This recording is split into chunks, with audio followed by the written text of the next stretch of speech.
This is Speak Earth. I'm Case Bradford. Thank you for tuning in to this episode with Robert Ironshell, aka The Grounded Athlete, aka Earth Papi.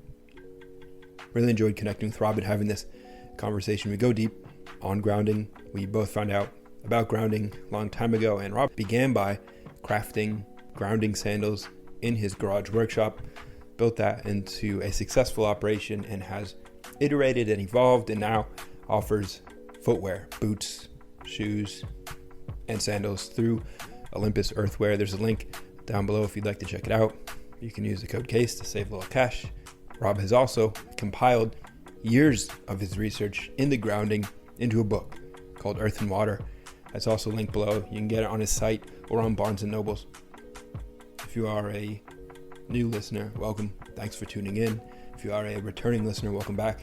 Appreciate you taking the time. If you'd like to contribute to Peak Earth, you could leave a 5-star review on the Spotify app or the Apple app. As always, warm my gizzards. You could send an episode out across social media, or what you could do is amass a ludicrously large fortune. And with this astounding amount of money, you want to assemble a team of clever, athletic, courageous individuals. Next, what you'll want to do is plan a heist through some of the world's largest and most magnificent museums. Throughout each of these heists, you'll want to make sure that you are successful and come away with renowned pieces of art. Think the Mona Lisa from the Louvre in France. That level of world-class art. Once you've pulled off these heists with your team of expert heisters, what you want to do is build an underground tunnel many layers deep and form a new museum. It'll be underground. You'll have some of the world's best art in there, and you could call it the Peak Earth Museum. And you can say, well, I was inspired by listening to this podcast called Peak Earth. Check it out. And that will probably end up promoting this podcast, which I would appreciate. Although you don't have to do any of these things. I appreciate you tuning in. Thank you. And I hope you enjoy this episode with Rob at The Grounded Athlete. How's it going? Case at Peak Earth. It's going great. Glad to be here. Finally talking to you, man. Really excited to connect with you and drop into conversation. It's been a long time coming. Really enjoy everything that you share and everything that you're about. So I'm stoked to see where this conversation goes. Yeah. Be fun. There's a lot of cool stuff about grounding that we can dive into today, but really open to whatever you're curious about. I know you've had Clint on in the past. I know he's talked about grounding and everything. So we can talk about that stuff, or we can take it in a different direction. Whatever you want to do, man. I'm open to it. That conversation with Clint Ober was interesting because I learned about grounding first from him many years ago. It must have been like 7 or 8 years ago, probably through someone like Ben Greenfield. And then I was just like, I guess it's important to be barefoot on the earth. I guess there's really something there. That's actually hilarious because that's how I found out about Clint Ober, is through Ben Greenfield's podcast. I was like driving home from a track session one night, and Ben Greenfield had Clint Ober on, and I was like, and that's how I got into grounding, because I was listening to his podcast. I was trying to figure out ways, to make my performance better and to recover better and everything. And I was listening to Clint, and I was like, this is such bullshit. Like it's so like hippie dippy, like. And then I started to look into it, and then I figured out like all these different things that it was doing, and I kind of became hooked from that point on. But it's really funny that we both found out like through the same podcast. That guy his role is really pretty hilarious, or his role in like culture, because he's just kind of out there, older gentleman. He was a mechanic or electrical engineer, I think, and then he's just basically telling people to be barefoot. Yeah. I wonder if he's still doing like the RV lifestyle, because I know that's what he was doing for a while there. He would just like take his RV and go stay in like a national park or something, and that's where he was doing like a lot of his experiments and everything with other scientists and stuff. But yeah, he was in like the TV industry, and it's kind of weird how he ended up on this path. But he's, considered by many people that are familiar with grounding to be like one of the pioneers in getting this information out to people. So super, super cool dude. Yeah. And so now you have a company around grounding and also fashion, I guess you could say. I have a pair of your sandals that you made by hand, and it's really the best piece of footwear that I own. Not to denigrate any of the other pieces of footwear that I have. That have some of them were made by other guests on this podcast, but they're incredibly comfortable. Yeah. And the fact that I'm also grounded while wearing them is a huge plus. And you make them by hand, which is really cool as well. Yeah. And how did you get into making these after you found out about grounding from Clint? So yeah, I mean, so how I got started is, 5 years ago, when I became obsessed with this whole topic, and really it made some significant differences in my life and my training and my health. Became obsessed. I started making like these long format videos for people. They were like these, 10, 15 minute videos basically talking about how grounding affects these various aspects of your health, your physiology. And I was just like, okay, well, I need something, it'd be cool to like monetize this in some way, shape, or form. I mean, that's not the reason I'm doing the grounded athlete. It was more so to spread this message to people, to help people. But I was like, well, it'd be cool, to help people and make a little money on the side. And so I was like, well, I need some footwear would be cool, because you can't always be barefoot everywhere. The terrain doesn't always allow it. Some sketchy places where you don't always want to be barefoot. You don't want to step in like, some shit or something, or something on the ground. And so that's how the sandals came about. And then actually, so before the sandals, I was working on a shoe. And so that's like the people that have followed me recently, they saw the stuff with Aries. Like that's what I was working on, like before like sandals or boots or sneaker or shoes or anything with that. Like that's initially what I wanted to do. And so I was doing the sandals in the meantime while I can get like these shoes kind of conceptualized and created. And that's where I'm at now. I finally got Aries like created and everything, and they look sick and they're awesome. But yeah, I was like, I need something that can ground me when I can't always be barefoot. And that's what led me into the Gaia grounding sandals. And now I have like this whole Olympus Earthwear line, which is the boots and the casual shoes and sneakers and sandals and all that. So Awesome. It is fascinating that at some point, it must have been 60s or 70s, all the footwear became plastic, which sealed us off from the Earth's current. yeah, And since that point, I know it's not just because of this, but we've been suffering collectively from catastrophic chronic disease. And this is certainly a contributing factor, even though it's not widespread knowledge. It's definitely becoming more and more a part of the thought around why so many are suffering. yeah, that's a good point. And it's pretty recently, as far as humans have been on this earth and in our evolution, that we've kind of introduced these rubber insulators in our life.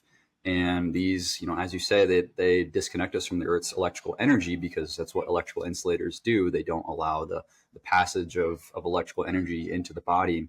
And so, yeah, I definitely agree with you in, a lot's happened in the last 100 years as far as introducing synthetic, non-natural things to and in the body. Diet, sedentary lifestyle. There's all these different things that have come together to contribute to chronic non-communicable disease. But one thing that's been neglected is, that electrical aspect, that electrical connection to the earth that we've had for our entire time on this planet. So that is a very, very good point, and I do agree with you. When it comes to connecting back to that electrical energy of the earth, do you feel it personally when you do it? When I first started, I did, but I think so. Like when I grew up on the reservation, I was barefoot like most of the time. And there was a period there when my family moved to a small town in Iowa, where I went to middle school and high school and college and all that, where I wasn't really barefoot that often. And then kind of when I started getting back into this grounding thing, I did notice like more of an instantaneous, like just energizing feeling. I don't notice it as much anymore because I'm more barefoot. So like it doesn't have that same initial impact that it did back then. But I did feel more energized. Sometimes my face would feel tingly. Sometimes my feet would feel tingly, which is a common occurrence for a lot of people that just start grounding. But not so much anymore, but definitely when I started. What about you? It feels like it's a slow sort of coming online, almost as if, if your phone is low battery and you plug it in, it takes a while to get fully charged and have that battery supple again. It kind of takes 10, 15, 20 minutes, and to the point where like, wow, I'm feeling more energized. I'm feeling in a better mood, and I'm just feeling more myself, more vitality. So it seems like I'm kind of charging up to a certain point, because one of the biggest bummers of living in an apartment in a city is that it's hard to be, it's like pretty much impossible to be connected to the energy unless you're just going outside for a walk. And Yeah. that's a big reason why I always try and focus on training outside, is because I can access these healing forces of nature, as opposed to being inside again in a gym where I'm unable to access that. And it's does make a huge impact on my vitality. It just takes a little while sometimes. Yeah, yeah, yeah, and again, one of the things you said, it's like charging up a battery, charging up a phone battery, and it's somewhat analogous to the battery that actually exists, in your body, and maybe we can talk about that eventually. But I agree, you are charging up these reservoirs in your body, and it's super hard, and people like you, people like me, we live in like more of these high rise places, and we're constantly surrounded by these non-native, electromagnetic radiation. There's so many things like artificial light. It's just it's hard to live a natural lifestyle with all these different things coming together to kind of hinder us from living how we're naturally meant to live. So, but I try not to I try to tell people not to stress too much about it, because you don't want to freak yourself out and kind of be going out of your way to do all these different things to mitigate these unnatural things. Get a grounding mat. Control your lights. Change your lights out. There's really simple, easy things you can do to kind of live a more natural, create a more natural environment for yourself. But I do agree, it's gotten harder to really live how we're meant to live. In the Earth's healing electrical energy, natural light and all that. So, do you perceive a lot of these attacks on our vitality as intentional, or sort of downstream of ignorance and just sort of like a bad luck? no, I mean, I try and stay optimistic. Like, I don't think like there's anybody out there that's like, at least when it comes to like grounding and stuff and technology, I just think humans want to create things. We want to create things. We want to make things better. We want to make things faster. We want to make cool shit. And we don't really think about the biological aspect of that. And that's always how it's going to be. I think we don't really think about that side of things, but that's in our nature. We just want to make shit. And as time goes on, things are just going to get more and more advanced, and it's going to be harder and harder to live how we're meant to live. But I don't think people are out there trying to insulate us from the earth and do kind of evil against us or anything. But yeah, definitely more so on the ignorance side of things. Not, I wouldn't say like intentional or anything, but Yeah, I agree. And there's this pervasive idea that like there's some nefarious they out there, like they want us sick and they yeah, want us like yeah, fat. And I'm maybe there are some people who want that and like yeah, pull some strings here and there, but I think overall it kind of feels like a lot of what we're suffering from is just downstream of, maybe even downstream of people sinning, like people being greedy and selfish, and yeah, then kind of downstream. And I like to frame it that way too, because then I'm more aware of that myself. Where like, yeah, I could act like that. I don't want to be greedy. I don't want to engage in these sins, because I know that downstream they're suffering. So it kind of makes me more aware, because like we can all fall into these traps. yeah, yeah. There are for sure like some bad characters out there that don't want to do the world any good. But I genuinely believe like most people are good. Most people don't want to inflict hurt on other people. Especially, there's a lot of hate that goes towards, the medical system and conventional healthcare. I don't think these people are bad. I don't think they want to hurt people. This is just how they're educated. And that's how they treat people. And you can't really blame them for that, but they also are responsible for keeping up with research and learning these, alternative therapies, like grounding and controlling your light environment. And there's so many things that, they have to stay up to date on, and they also have to treat people at the same time. So we should, kind of allow them a little bit more, leniency. These guys, they have to, it's a difficult lifestyle they live, and I don't think that they're trying to hurt people, these doctors and conventional healthcare system and all that. So yeah, and on that topic, it reminds me of a story that Clint Erbler shared. He shares it often, but he shared it on my podcast, and it blew my mind. It was when he was growing up, one of his Native American friends got sick, or it was a family, and they buried the girl in the ground. And then that was part of the healing process. And then she recovered from, I think it was a flu or something like that. One time I went into one of the TPs, and one of the moms said, we'd come home from school, and she said, take those shoes off, get those shoes off, they'll make you sick. Wouldn't have had a clue what that meant back then. And I thought it was rather odd. But anyhow, that was just normal. And then one day there was a little girl that was the brother or sister of one of my friends, and she was probably 8 or 9. I don't even remember, very young, and even younger than that maybe. Anyhow, she had contracted scarlet fever, and they had taken her to the doctors and whatever, and there wasn't a lot they could do for scarlet fever back in those days, and it was kind of a plague like all the others. But anyhow, so they brought her home, and one of the elders dug a little pit in the ground, and it was only like, I don't know for sure, but I was smaller than, but it was like 12 inches in the ground. They put a little bit of straw in it, and then they put the girl in the ground, and then they built a fire not too far, or pretty close, and then a couple of the elders or the older Indians, they just sat there with her, and day and night, and they didn't know whether she was going to live or not, I don't think. And anyhow, 3 or 4 days later, we came home from school one day, and she was up running around like everybody else.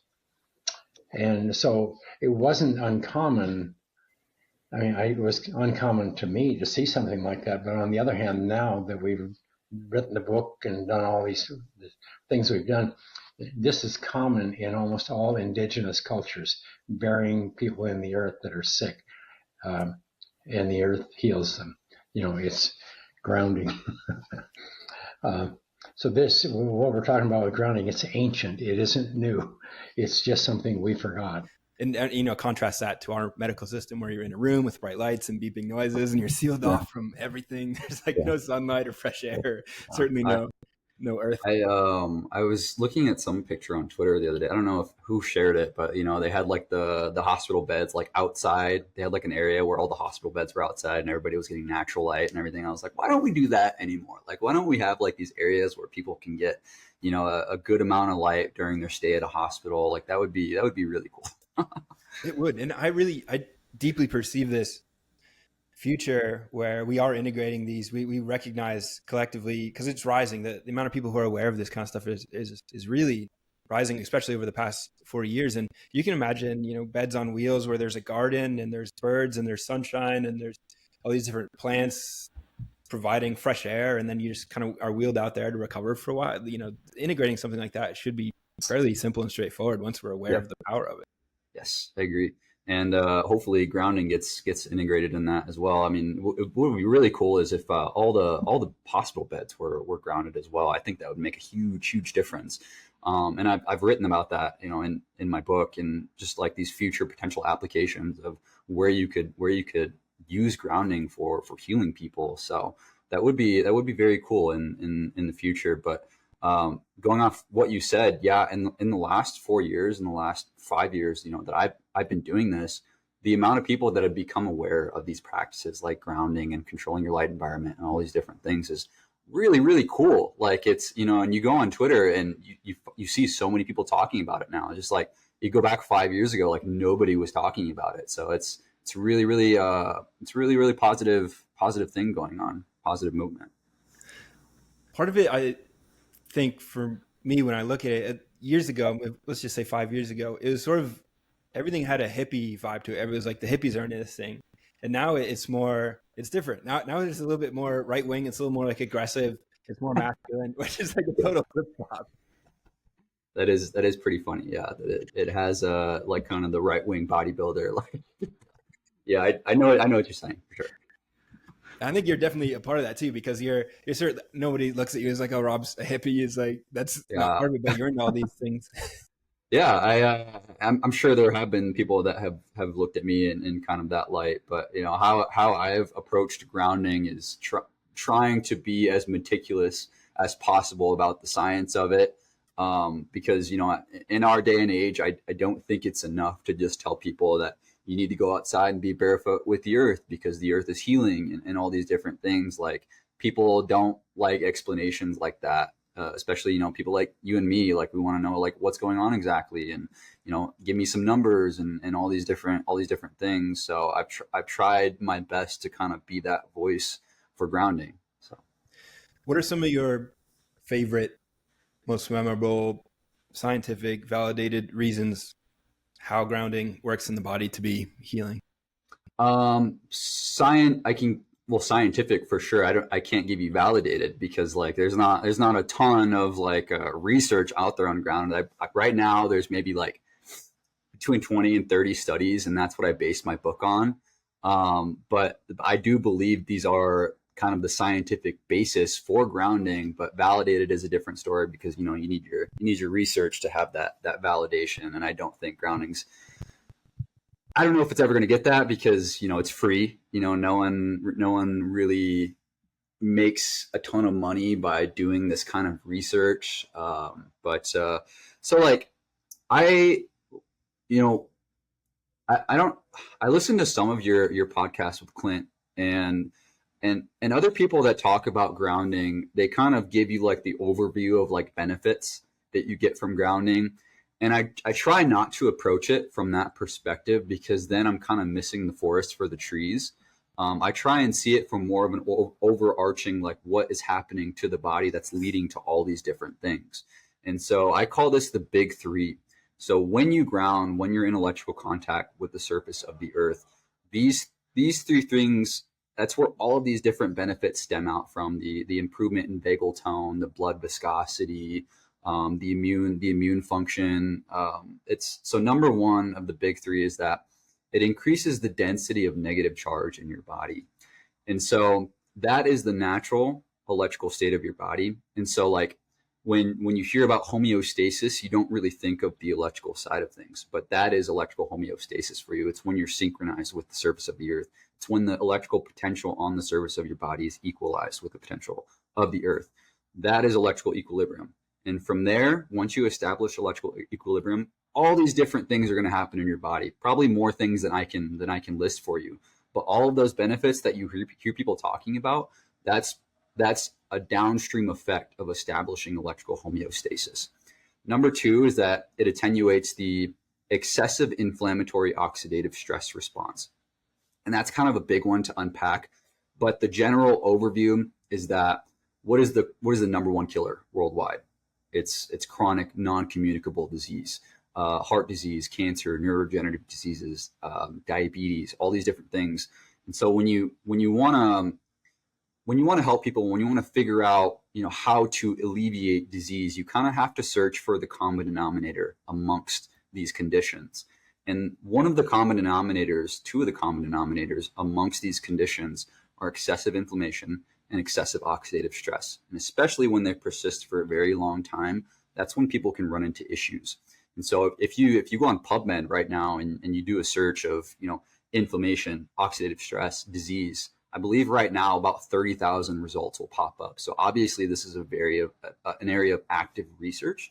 And they're kind of like these, I don't want to say evil, but like these twin sisters, you know, they're kind of always found where the other is found. And so whenever you're looking at these conditions like a neurodegenerative disease or cancer or something, where you find inflammation, you'll also find oxidative stress. They kind of go hand in hand. And so if we can help one side of the coin, oxidative stress, kind of by proxy, we can influence the other. So if I can reduce oxidative stress in my body, then I'm going to help with that excessive inflammatory response, because they really do feed off each other. All these pathways really feed off each other. So we can dive more into that in later if you want, but I want to get to number 3 is that, and this is more esoteric side of things. And I'm sure you've heard about it, you've read about it before, but grounding charges the water protein matrix battery. And that's also a lot to unpack by itself. And that goes back to what you said earlier about the phone and charging the battery. In your body, there is also this battery that needs to be charged up. All throughout your body, you have these free electron stores. These are stored in your extracellular matrix, the ground substance. These glycosaminoglycans, they're heavily sulfated. They trap a lot of water, and they're very negatively charged. And so what you have, so like when you look at somebody, you are not looking at just cells. What you're mostly looking at when you look at someone's entire body is the space in between cells. That's the extracellular matrix. And a large part of the extracellular matrix is collagen, ground substance. Collagen and ground substance. So collagen is the main protein in your body. Collagen is also an N-type semiconductor. It has a lot of free electrons, especially with the water that is sorry, my dog's right here. The water that's adjacent to it. So what you have essentially is you have this battery between these proteins, these collagen proteins, and other proteins. Pretty much all the proteins in your body are hydrophilic. So when the water comes into contact with these proteins, essentially creates a battery of positive charge and negative charge. And so that positive charge and negative charge can be utilized for various different processes, energy production, ATP, storing, for the immune response when you're dealing with excessive oxidative stress, because, what is oxidative stress? There are these reactive oxygen species or nitrogen species or chlorine species that they need electrons in order to stabilize. And so when your body is saturated with free electrons, which is what happens when you ground, your body is able to manage that excessive oxidative stress because it's your battery is charged up. I know I kind of glossed over a lot of that right there, but that's kind of the main idea of the big 3 that I talk about in my book. But yeah, I would say those are like my 3 favorite things about grounding and how it affects the body. And all of those other things that you see in a bullet point list on Twitter and Instagram, everything, like all that is stemming from those 3 things. So those, by the way, that was an excellent explanation. Before recording, we were talking about you may not, you were potentially hesitant about recording because you had a headache that was lasting a few days from a really hard judo throw and potentially concussion. But now I'm thinking, wow, that's it. Yeah. Well, I mean, I'm sure I've been doing like a ton of grounding. I'm on a grounding mat right now, and today it feels pretty good. So I think I'm glad it wasn't like anything super serious, because I did feel like a lot of head pressure there for a bit. So, but yeah, man, I think the brain's working. It's working pretty good today. So, so just a brief recap of those 3. What were the 3 primary points that you mentioned? Yeah, so the big 3 of grounding, what grounding does to the body. Number 1 is that it increases the density of negative charge in your body. That contributes to overall electrical homeostasis. That's where all these benefits come from, along with the next 2. Number 2 is that it attenuates the excessive inflammatory oxidative stress response. Inflammation, oxidative stress are the number 1 cause of non-communicable disease, chronic disease. And the number 3 is that it charges the water protein matrix battery. That's the more esoteric part of it, but from those 3 things, you have a lot of different benefits stemming. So those 3 pillars serve as like a biomechanical, energetic foundation for everything else that we want. Immunity, energy, probably even good mood plays a role. As mysterious that mood is, like mood's kind of a mysterious thing, but I'm sure that everything that we want, vitality, creativity, I would imagine that if we could somehow figure out how all these things are connected, and like you mentioned, it's all like a holistic system. I'm sure it all links into those 3 pillars in some way we require, and it's all just linked back to our connection with the earth. And something I find really interesting about grounding, and you can correct me if I'm wrong, but it seems like the best way to access the highest density of electrons is in wild water. Yeah, for sure. And it all comes down to conductors and insulators. So like, obviously when you're in water, the conductivity of water, especially when it's mineralized like the ocean, it's an awesome, extremely efficient way to ground. As opposed to, like sand or soil or dirt, where you can't really, like, you don't really know what's underneath these things and the exact composition and the dryness and how much air is in there. With water, you don't have to worry about that. If you're in the ocean, like, you are grounded, and it's the most efficient way to ground. You're getting all the negative ions, electrons coming into your body, infiltrating your body. But I agree. The ocean is my favorite way to ground, and I think it's the most efficient. And I think that's why people feel so damn good when they go to the ocean. The night that if you're like a person like me or somebody in the Midwest and they're going to visit like the ocean in California or Florida or something like that, that night of sleep that they get after they visit the ocean is just insane, because just how powerful that is for your body, the healing properties of that, and getting those ions into your body and just kind of returning your body to its default state, its factory settings, its electrical factory settings. Like that is huge. So really, really powerful being in the ocean as far as grounding. It breaks my heart when I see people walking by the ocean with shoes on. Every time, yeah. I just want to shake them and be like, you know what you're doing to yourself. Go shake them, Case. Go shake them.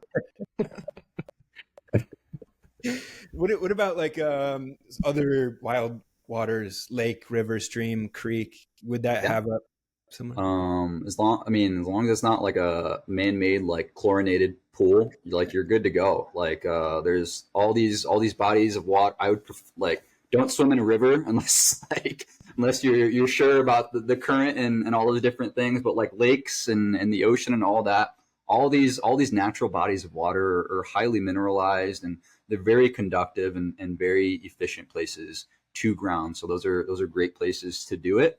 And kind of like I think that would be a good segue into, one of the most common questions in grounding is like, how do I know if I'm grounded? Well, I guess the easiest way to know is with a multimeter, but you can't always pull out your multimeter. I have one right next to me, actually. You can't always pull out your multimeter and figure these things out. But what's cool about it is that it's just an easy Google search away. So like, for example, I'm outside, I'm standing on concrete. Am I grounded here? Well, I search up on Google, what is concrete? What's it made of? It's, mostly mineral and water. And so is this conductive? For sure, especially if I get it wet. Another example, I'm standing on asphalt. Let's look up what asphalt is. It's mostly a petroleum-based polymer, very insulating, not grounded on there. So it's very easy to figure out, what's conductive and what's insulating. So beautiful. And just to assert a point on the wild water aspect, perceiving these things, rivers, lakes, streams, oceans, as healing centers is really powerful, especially if you think about like a road trip. You stop and get gas for your car. It's also helpful to stop and get your feet in a wild body of water if you can, to just chill out and relax, because you're going to feel a lot more energetic, a lot more awake and charged up from that experience than you would just like hanging out in the restroom of parking lot. Exactly. Yeah, especially if you're on a road trip and you're changing like time zones and all that. Super, super helpful, to get acclimated to that local geomagnetic zone, because that's one of the biggest things that you're doing to your body is you're changing its local geomagnetic environment. And so that's going to hinder cortisol secretion and all that. So that's why that jet lag kind of gets normalized when you go to a different area and you ground right away, is your body's acclimating to that local electromagnetic field from the earth. So, and another watery aspect of Earth, rainstorms. Yeah. What do you think about rainstorms? Rainstorms are awesome. Thunderstorms, that's one of the reasons that the Earth is negatively charged. I call it the Earth circuit, and thunderstorms are part of that. So, why is the Earth negatively charged? It's negatively charged because you have these solar winds coming from the sun, coming into the Earth's atmosphere and ionizing the atmosphere, and then these ions get pushed around all around the Earth's atmosphere, and then but the main generator are these thunderstorms. And so what happens in a thunderstorm cloud is you have this separation of charge in the cloud, positive and negative charge. And when that difference kind of hits this critical point, they equalize. And so that's what causes the lightning strike to hit the Earth. And so what happens there is you have all these negative ions going into the Earth and positive ions going up back into the upper atmosphere.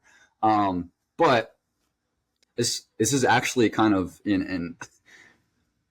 it goes against, I think, what some people say about it. And so the storm cloud actually induces a positive charge on the Earth's surface below the cloud. And so, like, by definition, you are grounded, but you're grounded to like more of a positive charge. And so it's actually better to not ground during a thunderstorm. Obviously, for, there's hazards that go along with that too. But yeah, so it's actually more of a positive charge directly underneath a thunderstorm cloud. So you aren't grounded in kind of the good health sense in that aspect. But besides that point, in every culture, water is a very healing element. There's a reason that, in Chinese tradition and Native American culture and in Hinduism and all these different cultures, they regard water as extremely healing. And, in the last 5 years, we're kind of understanding why it's so healing and why the water in the body is so special. But yeah, I totally agree with. I love standing, even if I'm not grounded, kind of in my sense, or in the sense of electrical grounding for health benefits. There is something very special and healing about that, and that's one of my favorite things to do. Go take my dog out, and I'll go just stand outside under the rain, and I feel so much better and rejuvenated after that. But yeah, man, it's a very powerful experience. Absolutely. And it is sort of funny or interesting to me that the best way to be grounded is through water. Because when you think grounded, you just think like, the flat earth, but it's like, well, if you perceive water is like, really, that's the super grounding right there is watering, I guess you could say. Watering. Yeah. You need to be watering, you need to be airing, and you need to be grounding, man. Yeah. Three pillars of health. And you need to be sunning, airing, grounding, and watering. The elements really are the most vitalizing aspects of reality that we can access to elevate our vitality, and they're free. That's the beautiful thing about this, is that everyone can access it. It's just right there for all of us, and so many would benefit from simply changing their lifestyle a little bit to access these powerful forces of nature. It's right there for all of us. Yeah. Key words, a little bit. It doesn't take much. You don't have to go out of your way to implement these things in your life. One of the easiest ways to ground is to get a grounding mat and put it on your bed. You don't have to think about it. That's 6 to 8 hours, however many hours you sleep. That's the easiest way to do it. And the amount of people that have slept grounded and they've messaged me like how much better their sleep is, and sometimes like even how much more vivid their dreams are. It's very easy to implement. Like you don't need to buy sandals. You don't need to buy shoes for it. You don't need to buy, if you want to get a grounding mat, it certainly helps. If you want to get footwear, it certainly helps, but you don't need all of that. Just go outside, take your shoes off. It's free. You don't need to, it doesn't need to be prescribed to you. Like it's so simple. It's so easy. And sometimes I think there's just something very unsexy about things that are free and highly ubiquitous in our environment. And grounding is one of those things. And sunlight is one of those things. Highly ubiquitous. You see it every day. You don't really think about it. Not sexy. It's not a supplement that I can take. It's not something I can buy at the local fitness store or get it on Amazon. Like, it's just, yeah, that's where I'm at with it. So It's a funny culture that we've got going on. Whereas if it can't be if it can't Yeah. be commercialized and commodified, it's like, how special can it really be? How can I get something that I can buy on Amazon, and then it'll work if I can buy it, and it's some piece of technology for sure. I've heard some debate about the plug-in grounding mats. Something about if you put it into an outlet versus grounding actually into the earth. Are you aware of this kind of debate? Yeah, yeah. I've gotten that question a lot, and the whole idea has to do with dirty electricity, because they say, if you're grounding to your building or your home's electrical system, you're exposing yourself to dirty electricity. And what is dirty electricity? Dirty electricity happens basically through the manipulation of electrical energy, amplification, rectification, conversion, all these different things that you can do with electrical energy. I wouldn't worry about it, especially if, so I have my multimeter here right now.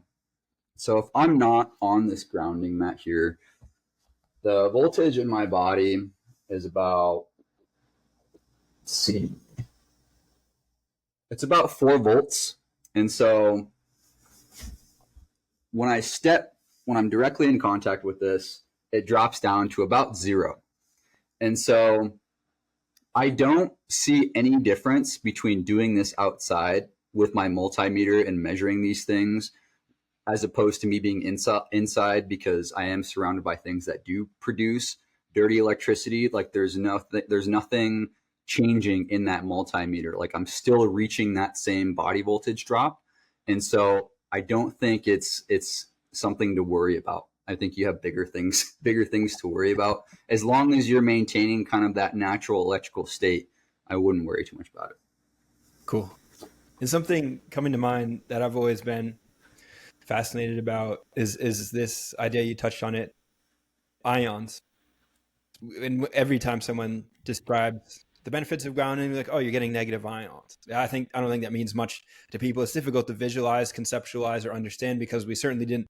Most of us probably didn't learn about that growing up. It sounds very fake. It's like, Yeah. what's an ion? And then Yeah. plus you add in the fact that it's called negative ions, but it's good. It can be a little bit of a brain teaser. How do you perceive ions? Well, in the sense of grounding, it would be electrons, be negatively charged electrons. And you kind of learn in physics 101 or in high school or whatever that electrons are basically like these subatomic, negatively charged particles that comprise atoms, and they also exist outside of atoms as free electrons. But yeah, I mean that's kind of that's a difficult thing to conceptualize for anybody, because electrons are, when you start to really get into the nitty gritty of physics, quantum physics, and all these things, what even is an electron? It's a particle, it's a wave. Like there's so many mysteries about this thing that the top physicists in the world are still kind of juggling with. But that is what we're dealing with as far as grounding goes. As far as what the electron is exactly, that's more of a philosophical like question, and I'm not really good at answering philosophical questions, but but this is what you're dealing with when you're dealing with grounding, and this is what's going into your body. This is what's being conducted into your body when you ground. And it's, and you mentioned earlier, like people think, negative, good, positive, bad. And that's not necessarily the case. It's just balance. You don't want too much negative charge. You don't want too much positive charge, because your body kind of likes to be on that little borderline there. So yeah, it's all about balance, and these negatively charged free electrons, bound electrons, you have free electrons. It's more so the free electrons that have to do with grounding. These are what's going on, what's infiltrating your body, and that's what's leading to all these cool things in your body. As far as what the electron is exactly, and the physiological or the philosophical implications of that, I don't think I'm equipped to really answer. But yeah, I mean, I went to school for physics. That's what I studied for like 6 years. So like there's a lot of stuff in physics that people just don't understand. Like you can get to a point where you just keep asking why, like why does this happen? Well, why does that happen? Why does that happen? And it's just like you don't know. That's just how nature works. And you know, the standard model of particle physics and classical mechanics and quantum mechanics, these are just kind of frameworks that help us conceptualize reality. But there are so many holes like in all of these theories that it's hard to really figure out what these things are exactly. So I kind of rambled a little bit there, but that's that's kind of what you triggered like in my brain there when you asked that. Awesome. It is, so much is mysterious, but we do have these clues, and perceiving it as a balance. The other end of that scale that is probably worth touching on is the positive ions being emitted from our technology. Yeah, yeah. And so that, you know, non-native, so that's NN EMF. If people see that when they're reading about it, NN EMF, non-native EMF. These are not natural. This is not natural radiation for your body to be exposed to. So the ones we would be most concerned about, the ones in our immediate environment, would be the extremely low frequency electromagnetic field. So like in our wiring and stuff, the 50 to 60 hertz alternating currents, along with the radio frequencies that our communication devices, Wi-Fi routers, phones, and all that give off.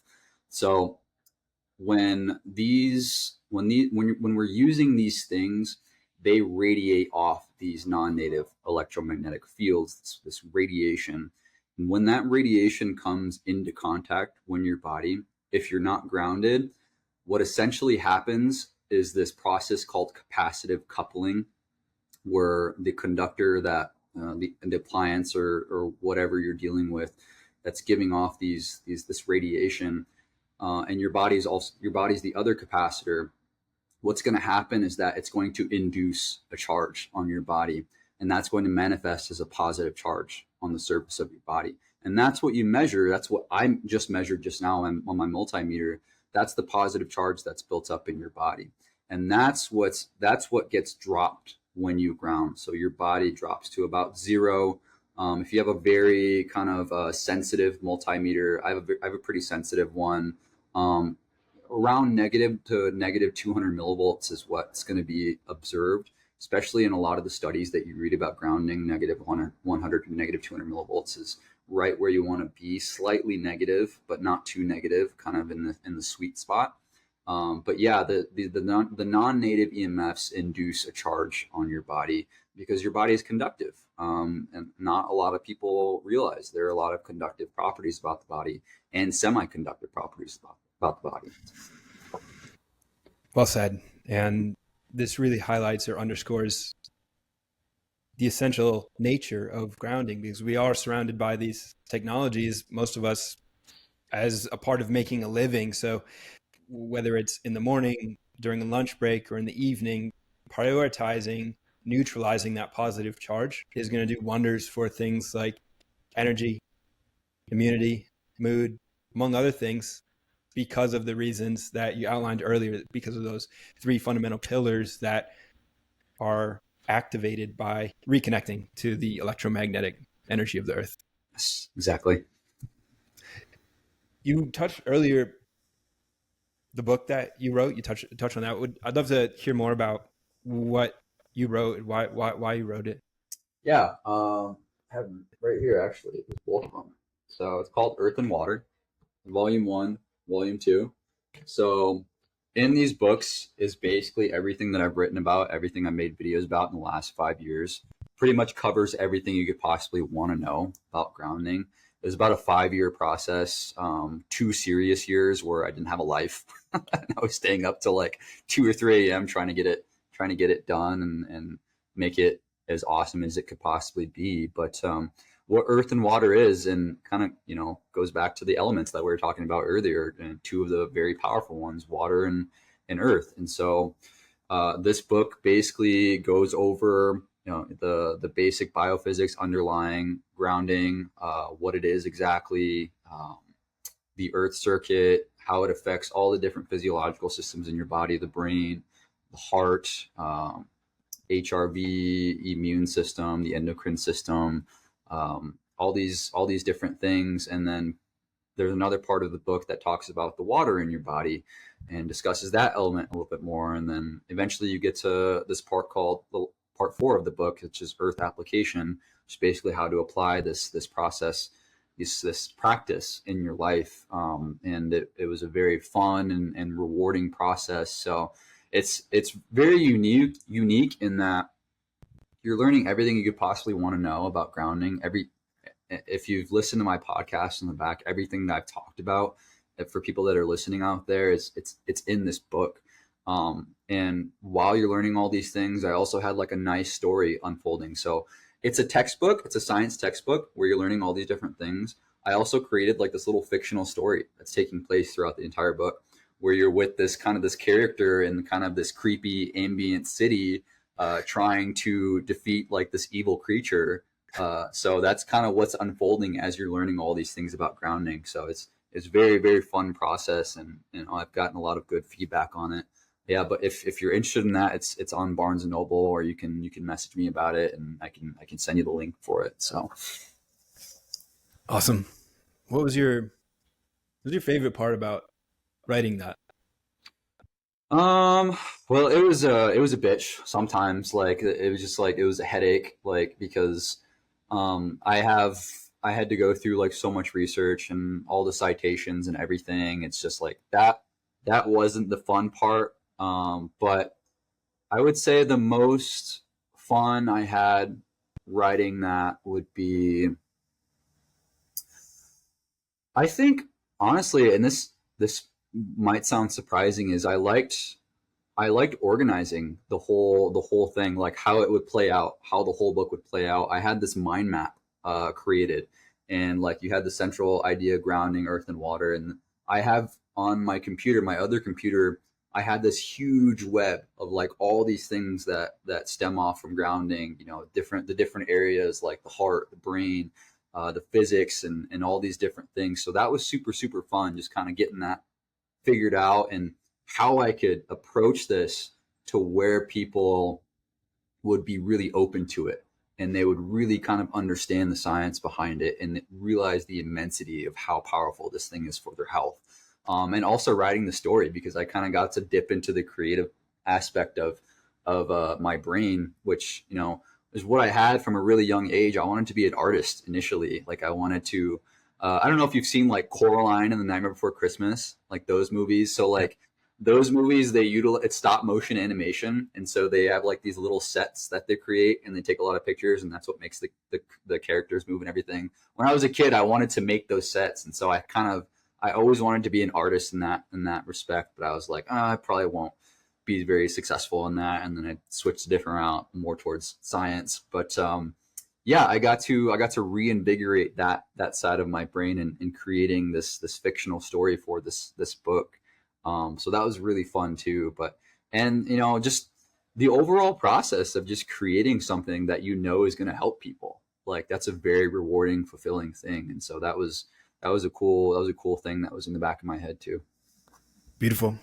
Yeah. And you do strike me as a high level creative, because you've got the sandals that you created, that you continue to create by hand in your workshop, and you've got the shoes and boots and a book, plus your social media streams on every platform where you're creating so-called content. But when you're doing it the way you're doing it, it's digital media, it's art. So where does creativity come from, do you think, and what's your relationship like with it?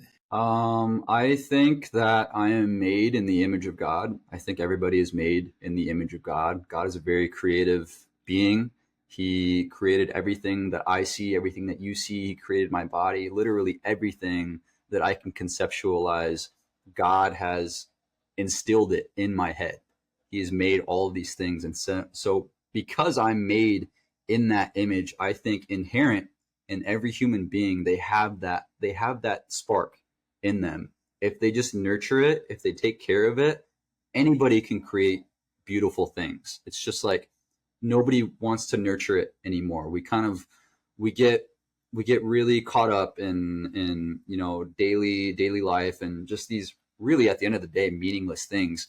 I mean, I don't want to say meaningless, but like these things that don't really nurture our spirit. And like creating things is one of those things that nurtures our spirit. And I think a lot more people would be happier in life if they were creating something in some way, shape, or form. And that doesn't have to be writing a book. That doesn't have to be, making sandals or shoes, or just whatever you love to do, whatever you like to make. Like if you're making something, like if I wasn't like in my garage like 3 days a week, like tinkering around with shit, like I would probably go insane. Like I genuinely believe that God instilled that capacity and that desire to make things in people. I think that's where that comes from kind of my whole Christian perspective with that. Well said. And it makes me think of this book I read called Wetiko, which was about a soul sickness that inflicts those who do not create. Okay.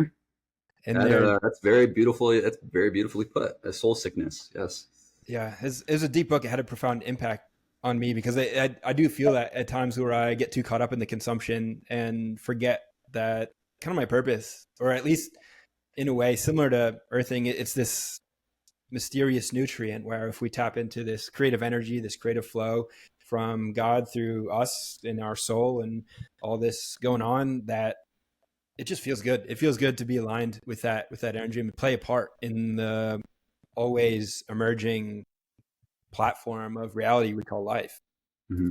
Yeah, and when you do that, again, it's nurturing your spirit. It's reinvigorating. It's invigorating something deeply inherent inside of you, and then other people can pick that up too. So like when I look at your stuff, I know like this stuff is like coming from your heart, like it's coming from your soul, it's coming from your being, and people can sense that. And kind of the sad thing about today for a lot of content creators and a lot of people that are on Twitter and Instagram is they kind of live this parrot kind of robotic content creating like way of going about things where there's no personality to it, there's no uniqueness to it. And that's kind of why I've become a little bit disenchanted with social media as of late, because like I feel like I see 15 to 20 different versions of the same person on social media a day, and it's like it's kind of tiring. And so like I've been doing a lot more of the Joe Rogan like post and ghost as of late, and just not really interacting with a lot of stuff. But when I do see things where I genuinely see people's like uniqueness and creativity, coming and manifesting in a beautiful way, like stuff like yours and a few other people out there, it's really nice to see, because I know what it's like. Like I try and create things that come deeply from my soul, and I think that's why I attracted a lot of people to me, and I just wish more people would be in tune with their unique personality and their unique way of creating, instead of just following this kind of step-by-step process of how to become popular on social media and all that. So yeah, I sense that as well. Maybe it links into totally conjecture on my part, but I feel like authenticity and originality is linked into vitality. And if you have all the lifestyles, protocols, habits in place to access things that we talked about, in addition to other things like nutrient dense food and positive mindset and deep sleep, and if the foundation is in place, you can access this higher level of vitality, which sort of lets a higher power shine through, I feel like. yes, beautifully said. I agree. Yeah, it's powerful, and I really appreciate everything that you do to share this that you're doing, because I know it's not easy. I know you make it look easy, but I know it's not. I know it's not easy. I put so much.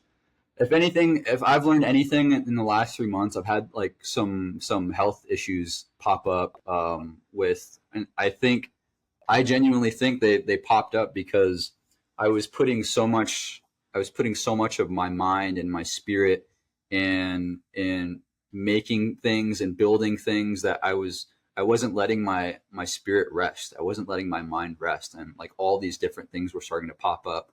And so now I approach work in kind of a different mindset. But yeah, it's not easy sometimes. I put a lot of effort, I put a lot of love into the things that I make, and I'm thankful for the people that reach out to me and, you know, they compliment it, or, you know, that really gives me a lot of motivation to keep making stuff like that. But yeah, it's difficult, but it's very rewarding, because, you know, the whole reason I started doing what I'm doing is because I thought it would help people. I think it will help people, and that's why I continue to do it.